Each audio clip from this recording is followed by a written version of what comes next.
les services publics me tiennent beaucoup à cœur. Et ce 31 décembre 2025, la ministre de la Population, de l'Action sociale et de la Solidarité nationale, professeur Sidoukou Ramot Seyni Jarmokoy, a joint l'acte à la parole à travers cet appui de son département ministériel à la maternité centrale Isaka Gazobi de Niamey. Composé d'articles divers et utilitaires allant des produits d'hygiène aux vestimentaires pour femmes et enfants, ce geste va au-delà d'une simple dotation matérielle car il s'inscrit dans la réponse concrète de l'État à travers le ministère chargé de la population, de l'action sociale et de la solidarité nationale à faire face aux défis de la vulnérabilité maternelle et néonatale. Sur place, l'émotion du personnel et de la direction générale de la dite maternité était palpable car cette contribution est une bouffée d'oxygène pour anticiper les ruptures de stock et améliorer la qualité de l'accueil, a renchéri le directeur général de la maternité centrale Isaka Gazobi de Niamey. Pour la carte,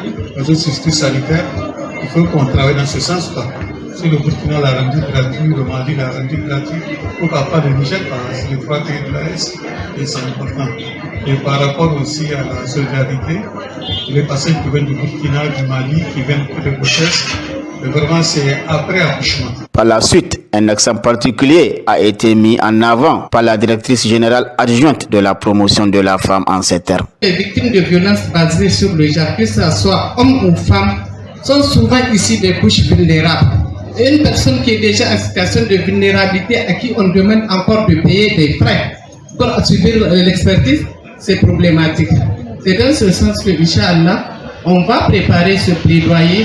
entre les trois ministères, ministère de la Population, ministère de la Santé et ministère de la Justice, pour qu'on puisse porter fort ce message afin qu'on puisse généraliser cela sur l'étendue du territoire. Cette contribution du ministère de la Population, de l'Action sociale et de la Solidarité nationale est une preuve tangible que la solidarité nationale n'est plus un vain mot, mais une réalité qui se mesure par le nombre de vies sauvées et l'amplitude du bonheur et de la joie s'aimer dans les couloirs des centres de santé du pays, notamment en faveur des familles démunies. Une solidarité nationale agissante que la ministre de la Population, de l'Action sociale et de la Solidarité nationale n'est pas prête de s'arrêter en un si bon chemin en annonçant sa contribution personnelle à la dite maternité, comme elle l'a déjà effectué pour l'hôpital national pour accompagner le service public.